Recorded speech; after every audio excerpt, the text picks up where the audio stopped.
আচ্ছা তোমরা বলো তো দেখি, স্মিথকে এই ড্রেসটা পরে কেমন লাগছে? এবার তোমাদের বলি স্মিথ এই ড্রেসটা কেন পরেছে।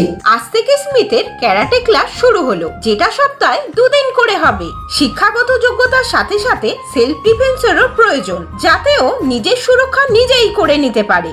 ভিডিওতে তোমরা স্মিথের সাথে যাকে দেখতে পাচ্ছ, উনি একজন black belt holder karate teacher.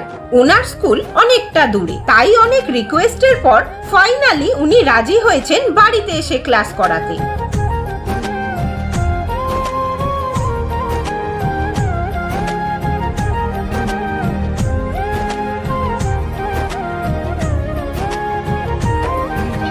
Five, 7, 8, 9, 10.